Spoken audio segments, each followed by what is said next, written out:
Meanwhile, the Fox News polls finding that President Trump is trailing several of his 2020 Democratic contenders. With former Vice President Joe Biden topping Trump by 10 points, 49% to 39%. Senator Bernie Sanders leads Trump by 9 points, while Senator Elizabeth Warren has a 2-point edge. And both Senator Kamala Harris and Mayor Pete Buttigieg are up by 1 point. Yeah, it gets a little more difficult, Jonathan, when Fox News is basically mirroring what your own internal pollsters who you're firing are saying. Right. The private polling lines up. And by the way, just for everybody to know, this is really great news for the president, and it's great news for the White House, because it finally does allow somebody to walk into the president and say, Mr. President, you're losing. You're losing big.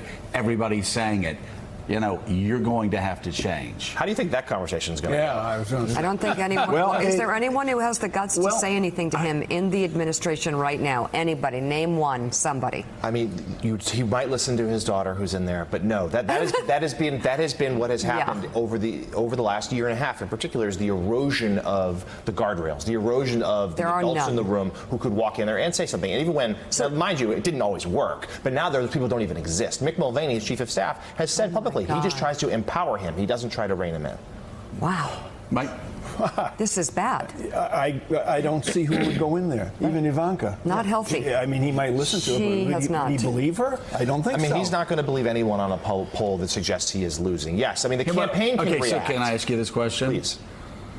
From everything you know about him, you cover him, you cover the White House. So you said he's not going to believe it. Does he not believe it, or does he just not admit publicly that he doesn't believe it? Because he'll find a way to cheat. He's certainly not going to admit publicly. Right, but do you think that he understands the trouble that he's in? There are moments where I think he did. In 2016, there were moments during that campaign he recognized, especially those last 6 weeks, when he actually was rather disciplined on the trail. He knew that he was under the gun and that he had to perform. I think the reporting that we've pieced together is at this point, he hasn't really done that yet. He still believes in himself. He believes that recreating the comeback narrative of 2016. He believes the economy is booming, and that will be his vehicle to get reelected. I think there's a sense he knows it'll be close, but he believes he can do it. But you just talked about a booming economy. Right. Can you believe any president having these numbers when unemployment sitting at 3.6% in the ongoing 9-year It's Obama unprecedented recovery? To be this weak with this kind of an economy. Yes. The question I have, Jonathan, is really, has he not been shown those numbers before by his own staff? Did they come as a surprise to him? It's a question for all of us, right? But as part of his reaction, his own staff won't show him the bad news. And what you saw in the reaction to the NBC report is this ferocious pushback, stupid, bad polls, old polls.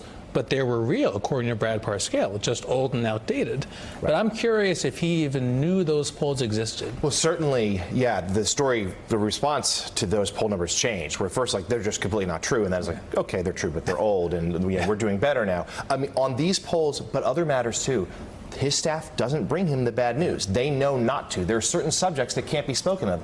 Russian election interference, they don't say the word Russia in the Oval Office. And I think this is a trend of that. This is a president who doesn't like to be confronted with bad news. He will react. They know how he'll react. He'll explode. Let me ask you, Joe, as a somewhat keen observer of American politics. No, that is not true. He wants something. Can you tell me the last time the President of the United States stood up and spoke exclusively and extensively about the single source, the potential source of his strength, the American economy?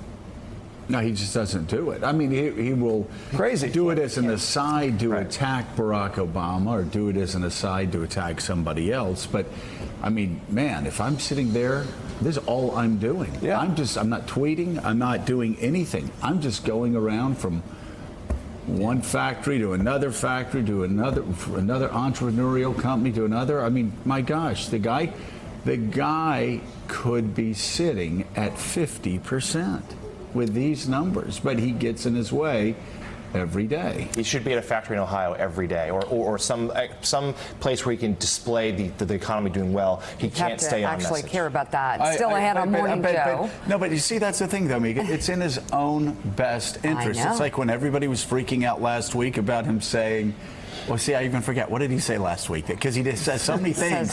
Foreign. What's that? Foreign. He'd get help from a foreign government. Oh, yeah. I get foreign. Yeah. Everybody said he's evil. He's evil. No! no, an evil dude goes, well, yes, this is very concerning to me, and it's the number one, while he's like got 3 guys in the back room, sending emails to Russia going, let's kill him.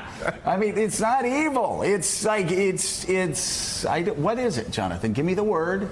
Give me the word. It's indiscipline at the very least. Yeah, it is, but it's Like it's the the Mr. same. Magoo presidency. It's the same thing here. If he is completely oblivious to what's coming, to the train that's coming, then he's going to get run over. I think he's somewhat oblivious. Still, I have. Thanks for checking out MSNBC on YouTube, and make sure you subscribe to stay up to date on the day's biggest stories. And you can click on any of the videos around us to watch more from Morning Joe and MSNBC. Thanks so much for watching.